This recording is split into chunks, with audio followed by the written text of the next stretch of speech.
Hey, everybody, it's Bob McCarthy. Hey there, I'm Robert Scoville. Hey, everybody, it's Ken Pooch Van Druten here. Be looking forward to seeing you at Nathan's next live summit. And I am looking really forward to joining my good buddy Nathan Lively, along with seeing all of you at this year's Live Sound Summit. Hey, I'm looking forward to seeing you at the next Live Sound Summit. We got a lot of things to talk about. Holy shit, we got a lot of things to talk about. This whole social distancing thing. World's upside down and inside out. Kind of lonely here in the old audio lab, so there's been plenty of time to think about all the audio concepts that I might want to share and explore during this year's summit. We'll talk sound systems, consoles and plugins and all kinds of things related to live sound. Whatever comes up. I'll be happy to see you. We'll see you there. I hope to see you there.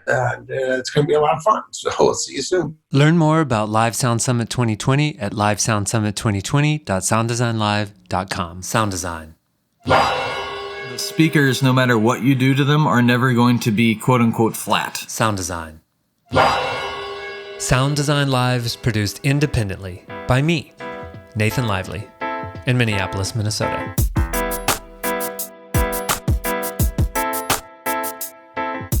Okay, I think I am prepared. Okay, so you've started your recording. Yes. I've started my recording. We are professionals. So that's really scary. Welcome to Sound Design Live, the home of the world's best online training and sound system tuning that you can do at your own pace from anywhere in the world. I'm Nathan Lively, and today I'm joined by sound designer for Broken Chord and project design manager for Sound Associates, Phillip Peglow. When I called you last week to pitch this interview to you, you answered the phone and I said, "How's it going?" And you said, "The world's on fire at the moment." You said, do you remember what you said after that? No. That was a heady day, actually. You said, "I just got laid off all my jobs." And I was like, oh man, this is going to be a tough first conversation with this person. This is a bad time to call. But this is what's going on right now. So I thought, before we get into everything else and the fun stuff about talking about audio and career stuff that we normally do on this show, I thought it'd be good to not ignore what's going on in our lives. So tell me what happened a week ago. That day we were on the phone, you said, "I just got laid off from all of my jobs." What does that mean? That was exactly a week ago today, and the day before the coronavirus COVID-19 that we are currently undergoing, the pandemic shelter in place, everybody stay home, social distancing thing, hit New York theater, the New York theater community, and pretty much all theater and live entertainment community at large when New York State decided to shut down all gatherings of 500 people or more, shortly followed by some weird rules saying, like, whatever capacity venue you have to have it at half capacity for performances, and people need to stay 6 feet away from each other and all that. And, the way that the razor thin margins that any live entertainment venue or operation goes under, that, you just can't afford to put on a show with half of the people there. And people, rightfully so, who wants to go out and expose themselves. It was really a surreal evening because, I was working on, loading in a Broadway show. We were having quiet time that evening. And so the word came down about 2 o'clock in the afternoon that everybody as of 5 o'clock was, shut down.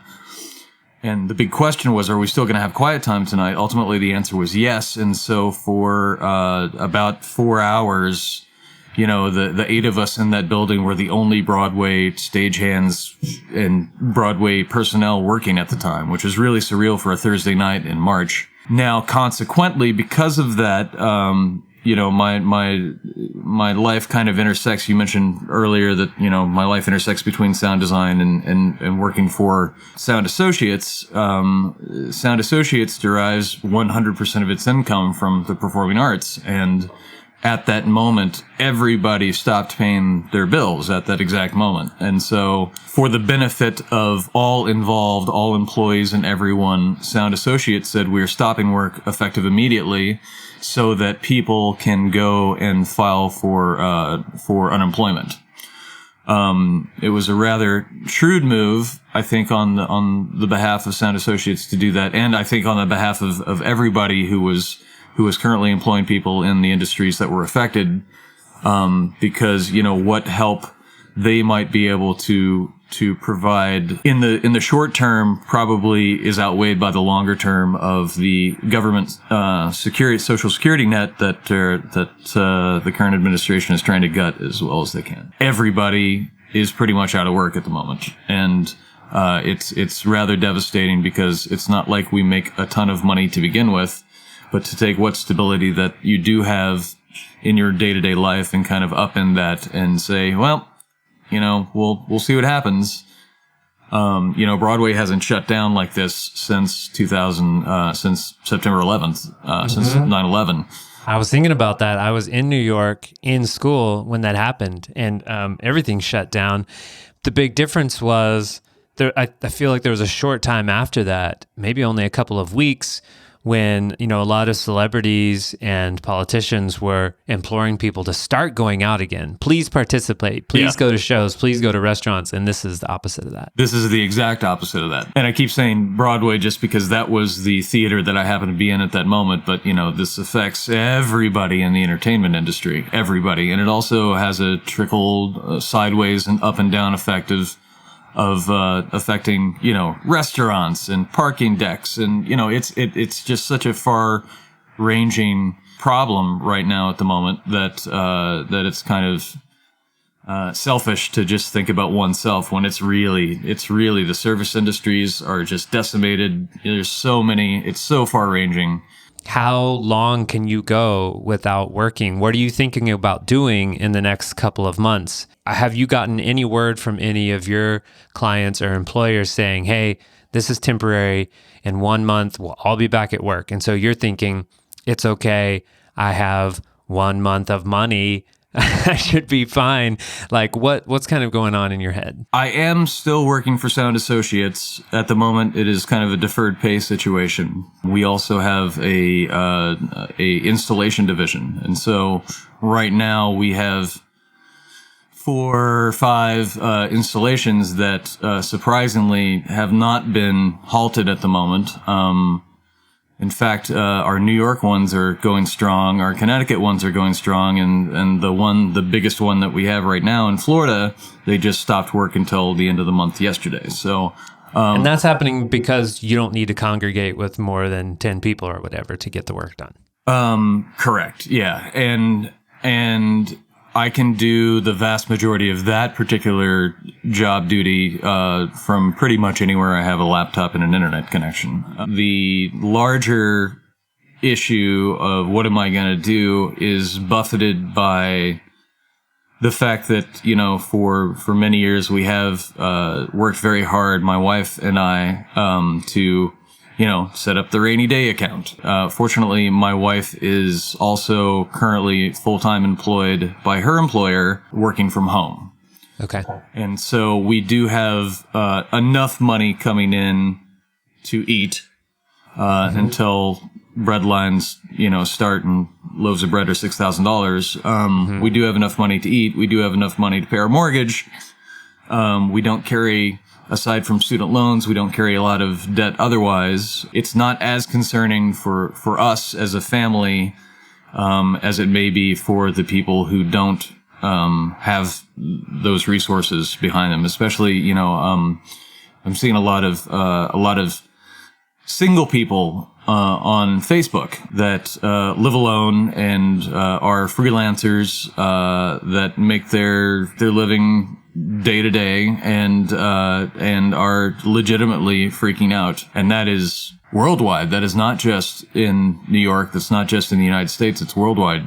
When last Thursday happened and Friday morning you called, I was speaking with my mother shortly after that, and she said, have you considered becoming a truck driver? I hear they're having a real hard time. I think these are real questions that people are having. Like, oh, this is what happens. Like, maybe I should go into a different career so the next time there's an emergency, like, I don't know, I can just work from home, or I don't know, like, I sell books. I don't know, like alternatives. I think people are going to start asking this. Yeah, and rightfully so. I think because we don't know what a post-COVID-19 virus environment is going to look like, because we're still just starting to experience it. And there's tons of conspiracy theories online and all that jazz, but we just don't know. And because all of our webs are so intertwined, we don't know what this is going to look like when our industry, our live events, our performative based events are going to return to quote unquote normal, or what that will be. And unfortunately, I have put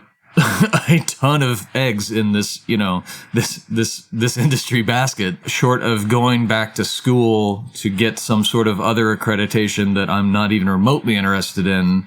I don't know what the answer is. I don't know. So at this point, you're not thinking, let me think about a career change, but we might have to check in a couple of months and see where we're at. Yeah. And again, I have not spent a lot of time on it, because I have been in this industry for pretty much most of my life. Sure. I mean, the question came up in my mind, and I just immediately pushed it out, because I was like, no. Yeah. I mean, what else can I do? And I don't want to leave people on a down note. I just wanted to, I guess, point out that both you and I have had these questions come up in our mind. Absolutely. And we don't know the answers, but I think, we're all kind of just wondering what's going to happen. Well, Phillip, we have recognized that the world's on fire. It is. And I think we can move on to talking about audio now. Cool. So, Phillip, I definitely want to talk to you about your sound design work, working with broken chord, sound system design and optimization stuff.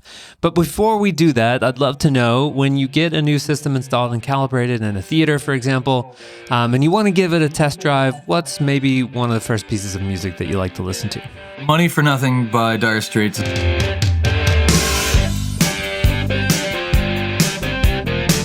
Possibly followed up quickly, very quickly, if not preceded by Paul Simon's Graceland. Phillip, how'd you get your first job in audio? What was your first paying gig? Summer Theater Academy for kids. Teach them, all about theater. Then I discovered that they had a portable mixing self-powered amplified console, a PV something or other. And, when people needed to talk into microphones to be heard, I was like, I'll set up the sound system. Zero formal training, probably, plugging 16 ohm speakers into 8 ohm amps and, just making all of the mistakes. And I was affiliated with that theater for much of my childhood. In high school, I had purchased a small PA and was kind of, doing this very rudimentary PA rental thing, running around setting up bands and whatnot. The music scene in the 90s in Little Rock, Arkansas was incredibly vibrant, incredibly rich. The summer of 1993, I had been performing and acting and doing a whole bunch of stuff with a theater group that did not have a permanent home, and we kind of hung out where space was available, mostly in the sanctuary of a Unitarian Universalist church in Little Rock. We did a couple shows in some temples. I was basically catch as catch can, kind of circulating around a core group of people, and the core person of that group. And he threw a script in my lap, and he said, "We're going to build a theater." Whoa! And I said, "What?" And he's like, "Yeah, we're gonna build a theater." In the fall of that year, started building, and another one of those do it all things. I worked on the stage, I worked on the plumbing, worked on everything, but the sound system came down to me. And ultimately, the sound design of the first X number of shows came down to me, and that was probably on mini disc it was mini disc at that point. Do you feel like it's because of all that stuff that you have gotten to work on all the cool projects you've gotten, and you've gotten to this place in your career? Do you see other people next to you on the job site who have had completely different experience? So I guess the question is here, does everyone have to go to Yale to be successful in this industry? Oh, absolutely not. In this environment, I would tremendously suggest that unless you have that opportunity at zero debt to you, I wouldn't do it. I wouldn't do it at all. Knowing what I know now, if you are passionate about the craft and you really want to get into this business and you are sitting around going, what do I do? Either I would, stay local if you have a scene that supports that, where you can kind of hone your craft and then look at it and say, where should I go from here? If you really, really, really, really, really, really, really want to be on Broadway, then you must move to New York City. You must do it. It's not an option. And there's enough of a network out there that can sustain that. Now, if I were to talk to, 22-year-old Phillip Peglow today and say, this is what you should do, kid, I don't know that I would change the path. I don't know if I would tell myself to do something different.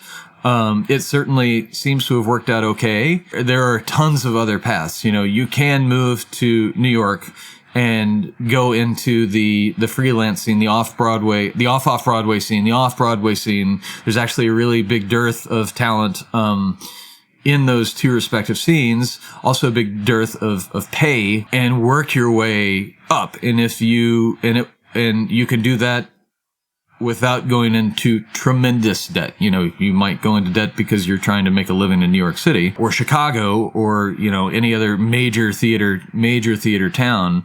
I don't think that there is a requirement to go into any specific training program or any specific stratified, this is what you do. I think that there is enough regional theater in the United States that does tremendous work. There's enough community theater in the United States that does tremendous work. There's enough, there are enough resources out there, that you can actually yourself forward and try and figure out whether or not it's something you want to do.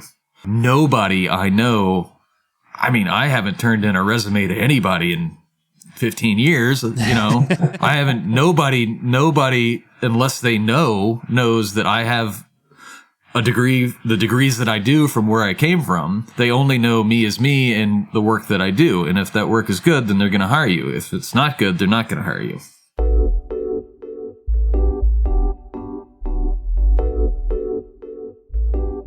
So, Phillip, 8 years ago, I interviewed your partners in Broken Chord. Oh man, can you believe this podcast has been around for 8 years? Yeah, that was number 5. I actually listened to it, and one of the things that absolutely struck me about it was that aside from the show that you were talking about, you can go back and listen to that podcast right now, and every single thing that they said is still true. Oh man, I don't even remember everything that we talked about. Every single, it's very cool. Well, you asked a lot of questions about what's it like, working as a collective and how do theaters and people get along with that, and they were like, well, we're training institutions and we're training directors, how to think about, this, and it's still, the training's still going on. It's still industry places don't know what to do with us. They just absolutely don't know what to do with us. We just basically had a job interview with a producer a couple of weeks ago that we could have just walked in, put down that podcast and press play and not said a word for the rest of the interview. So if people want to hear that interview, they can go back 8 years and check out episode number 5 of the Sound Design Live podcast with Aaron Mike and Daniel Baker. That was after I saw their sound design for the Pulitzer Prize winning play Ruined at Berkeley Rep. Very cool. Connecting that now to the next step, how did you get the job at Sound Associates? As in all things in this industry, it's a very fluid thing, and it is going back to what we were talking about earlier about meritocracy versus, networking, consulting at the actually being a bigger part of Broken Chord, caused a lot of strife with my employer, to the point that they made some unreasonable demands and our relationship soured, and you're like, it's time for a change. Yeah, and my relationship with consulting had now, I'd gotten over the wide-eyed part of that, and it was now a job, and it was now something that I was extremely competent and confident in. When you go into these buildings that are costing $250 million to build, oh my God, and the architect, who is far more famous than any one of us will ever be, and you say, listen, this is what we need. Well, why? this is why. This is how theater operates.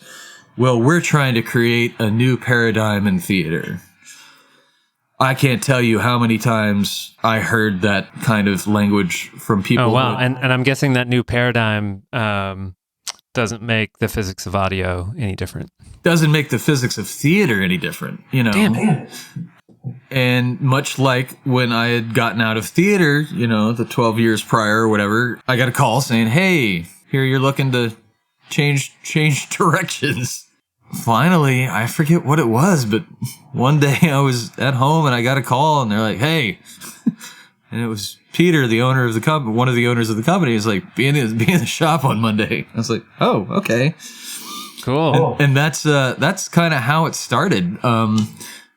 Ironically enough, because of the timing of the situation, when they called, we were like, I don't know, 2 weeks out of going to Anaheim for a couple of months to do the Frozen in the park there in Anaheim. And so I went in and I was like, guys, remember when we had this talk and I said, you know, here's my schedule. Well, I've got this show coming up that I'm going to be gone for 2 months. And they're like, okay, are you coming back? And I was like, well, yeah. And they're like, fine, see you when you get back. So I went into work for Sound Associates for like a week. That's so funny. Like a week. And then I said, bye. And I got back 2 months later and they're like, all right, here's your desk, here's your computer. That's how the Sound Associates thing came about.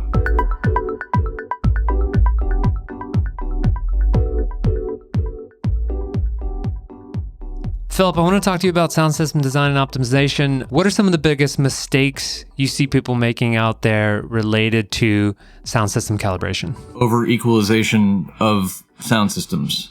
Okay, and what does that mean? What is over EQing? Like, do you hear it and you're like, oh, I know they over EQ'd it, or do you like see the work that they did and you're like, oh, you micromanaged the hell out of it? So what does over EQing mean? People like to get their fuzzy lines on whatever system optimization tool that they use in front of them. They interpret the data in a way that is detrimental to the sound system's sound. That's interesting. So tell me about the interpretation. Like what is going on in getting the data and making the decision that you think is leading to over equalization? Miseducation. I think that people are handed tools that, you know, that they don't necessarily understand. You know, it's like giving a 16-year-old a Lamborghini in some instances. It's really, really super easy to make an FFT look flat in Smart or SpectraFu or Sim or, you know, whatever. It's really easy to do that, but you also have to use your ears and so say, wow, why does it look flat on the analyzer, but it sounds like crap in the room? Okay. And I recently had an experience, where I went in to see a concert of one of my favorite bands in the world in a room that I know sounds spectacular. What band? With the Drive-By Truckers. You wanna grow up to paint houses like me, a trailer in my yard till you're 23. I've heard the Truckers a billion times, and everywhere from tiny little crap dive bars to, you know, to big huge theaters. And I went into this room excited because not only do I know the room, I know the rig, I know who tuned the rig, I know, you know, and I was just like, wow. And I've heard an intimate relationship with the sound. Yeah, I know that this show is gonna sound rockin'. And it sounded absolutely horrible. I don't know what happened. And I was curious as to what happened. I went to front of house and I was kind of, you know, over the shoulder of the front of house. Get out of the way. I'm Phillip Peglow. No. That never, ever works well. Looking at his GEQ. Yeah. Yeah, baby. Yes. And it was just like, and he had Smart open, and he had his GEQ, and it was very infuriating. And it sounded so bad in a room that by itself, you just walk in and plug in and just don't do anything to the system.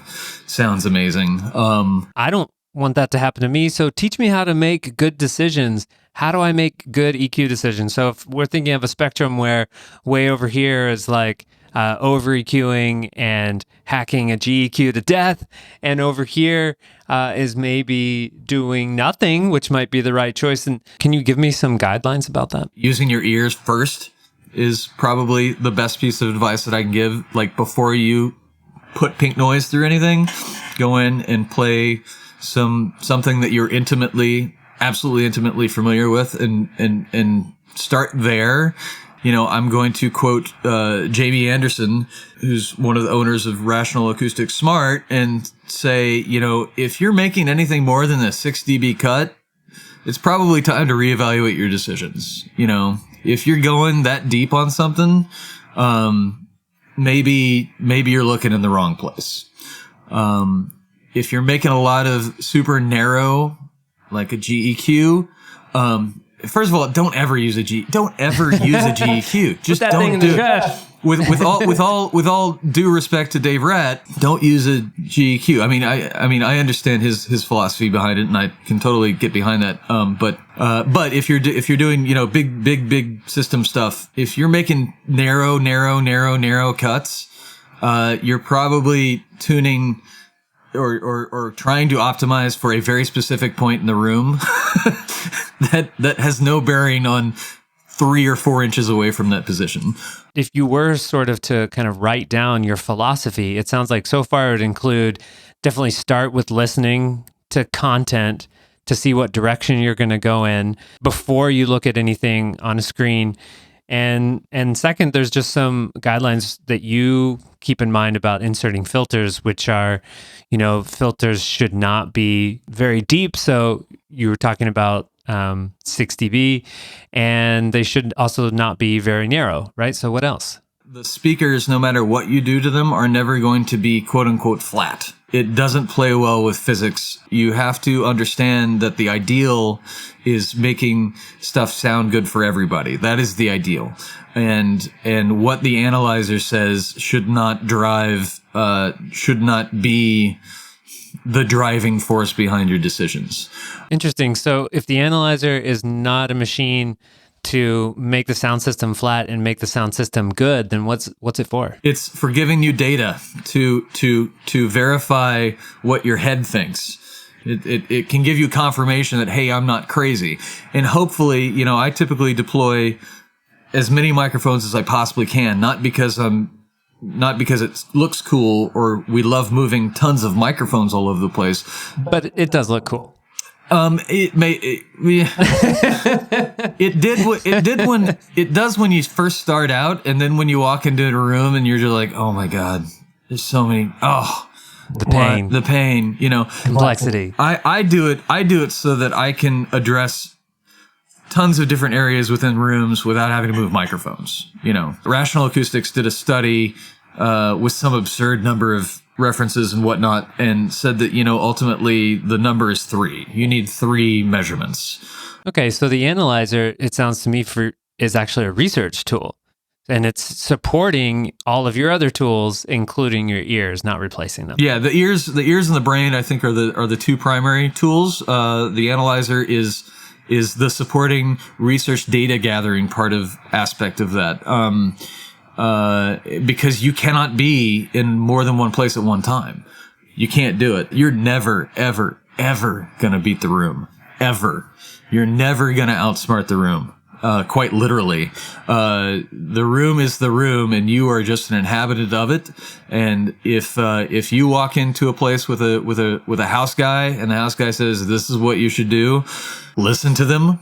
And if they say, you're going to get to this SPL level and you're now going to lose the room, listen to them, because it's a very real thing that hopefully a competent house guy already knows their space very well.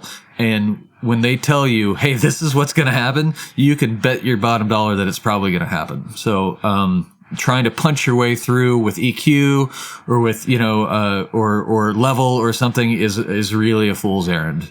This is really helpful, because if I came into this conversation with the assumption that, A, I always have to EQ, and B, I have to deliver flat, as it looks on the graphic interface of my audio analyzer, then now I've learned two things from you, which are, so I don't always have to EQ. In fact, many times it might be better to do nothing, and that would be a better result than over EQing. And number two, I don't always have to rely on my audio analyzer and get this flat result. In fact, I should stay away from that, and I should put a heavier emphasis on making decisions with my ears that sound good, and then using the analyzer really to back that up and as research. Absolutely. Yeah, absolutely. The concept of tuning a sound system, I think, is kind of a misnomer. It's not tuning a sound system. It's optimal. Well, sometimes it's out of pitch, so you have to tune it up. Well, yeah, exactly. It's kind of, it's a complex process, and you can get it wrong, and you can get it real wrong, to the detriment of what you're trying to achieve. And I am still very much a student. Every time I go to calibrate a system, I am learning something new every single time. Even Phillip Peglow.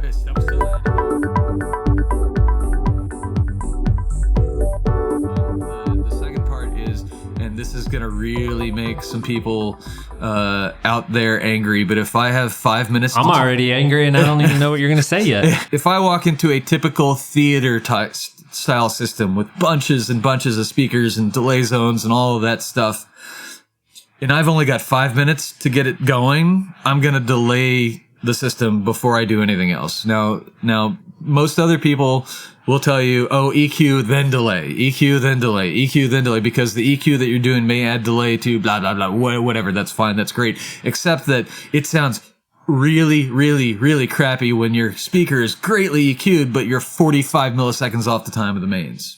The Bob McCarthy, Jamie Anderson kind of order of operations stands. Absolutely. EQ, then delay, EQ, then delay, EQ, But if you've only got 5 minutes, I'm gonna head straight for the delays.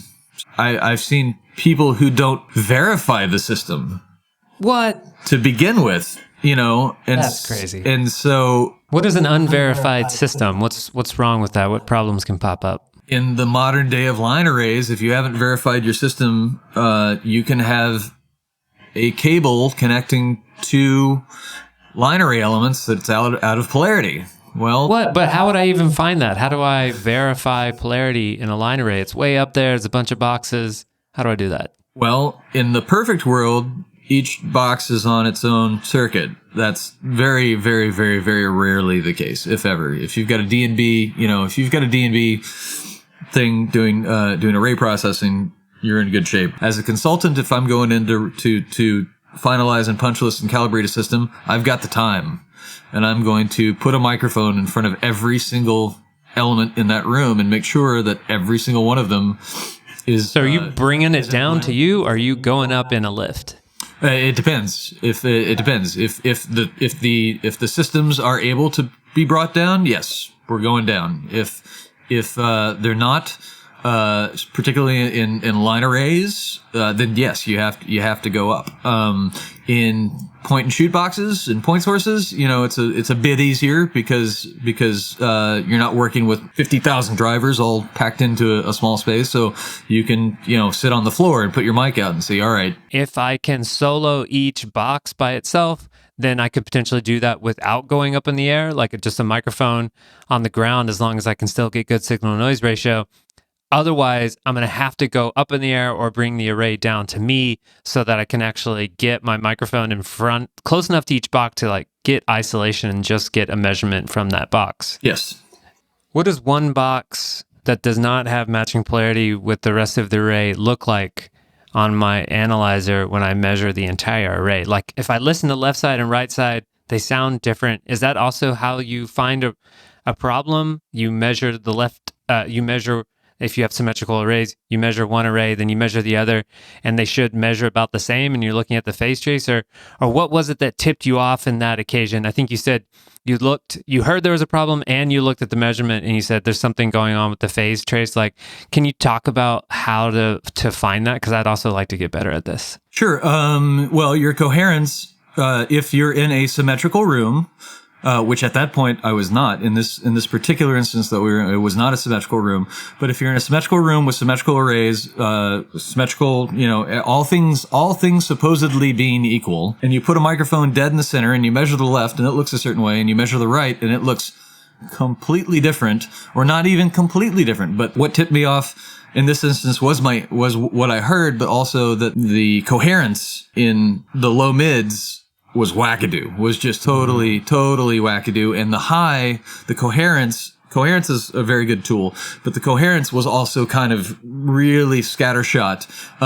And as I moved the microphone through the coverage zones of the array, I could watch on the analyzer. We get into the bottom part of the array and everything's great. It's perfect, crystal clear. We're close. We're up close. We're in the near field. We're cool.